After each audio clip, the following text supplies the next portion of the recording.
Today, we are diving into the story of one of history's most fascinating and, let's be honest, complicated figures, King David. His life is this incredible epic of soaring highs and devastating lows, of deep faith and terrible failure.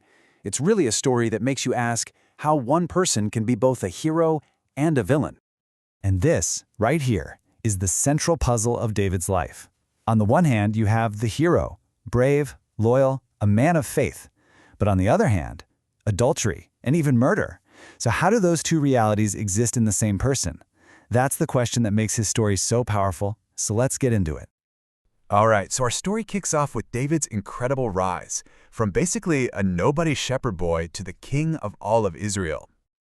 I mean, just look at this trajectory. It's wild. He starts out as a shepherd, literally fighting off lions and bears.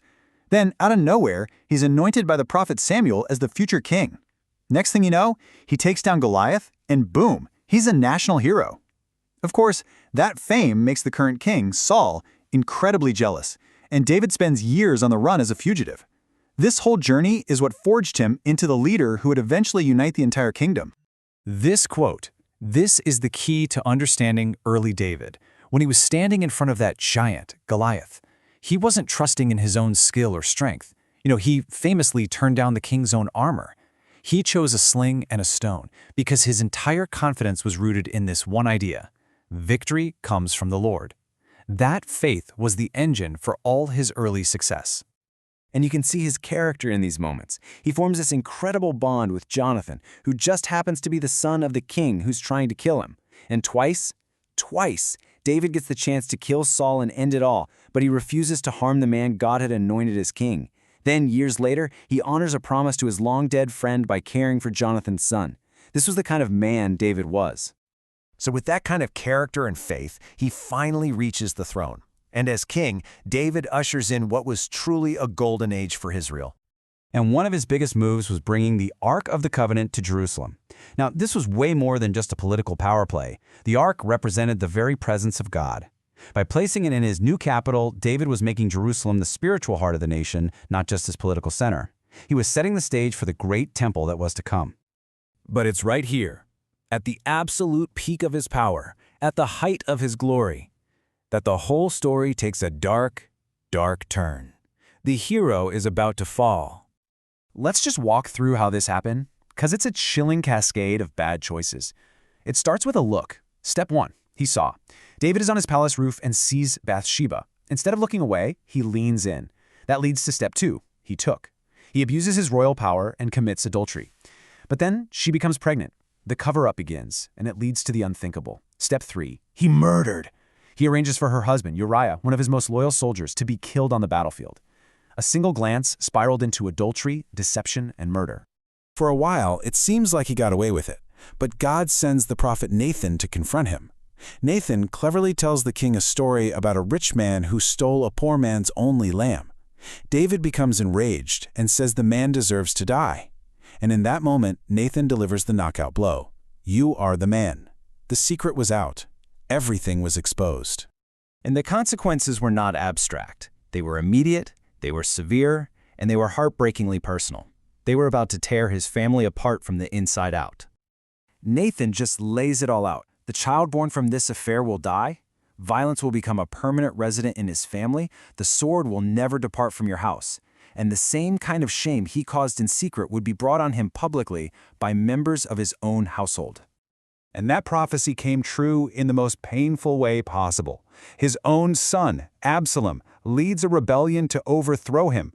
Think about that. The great king who united the nation is now forced to flee his own capital city, hunted like a dog, not by some foreign enemy, but by his own child. When Absalom is eventually killed in the rebellion, David isn't celebrating. He's shattered. This cry of pure agony just shows you the real cost of his sin. The political victory meant absolutely nothing because he had lost his son, a direct consequence of the chaos he himself had started years before.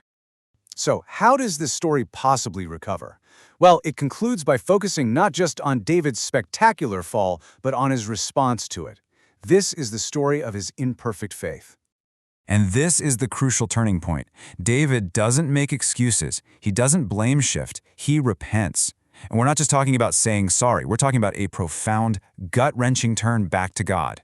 He pours all of his brokenness into what we now know as Psalm 51, which has become this timeless model for what true, honest repentance looks like.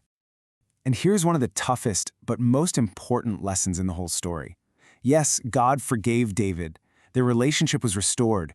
But forgiveness did not erase the consequences. The child still died. The violence in his family continued.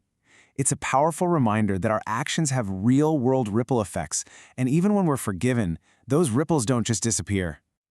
But despite all the tragedy, David doesn't end his life in despair. He refocuses. He spends his final years pouring all his energy and resources into gathering materials for the temple, a project he knew he wasn't allowed to build himself, but that he wanted to prepare for his son, Solomon, to complete. Which brings us right back to where we started.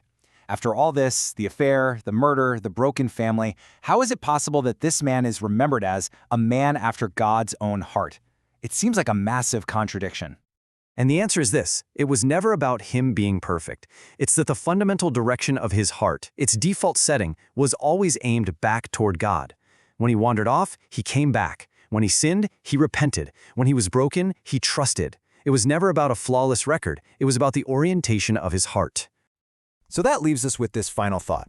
David's story isn't just an ancient history lesson. It's a raw, unflinching look at faith, at epic failure, and at profound forgiveness. So the question is, what does this messy, tragic, but ultimately hopeful relationship between this flawed man and God reveal to us about our own lives?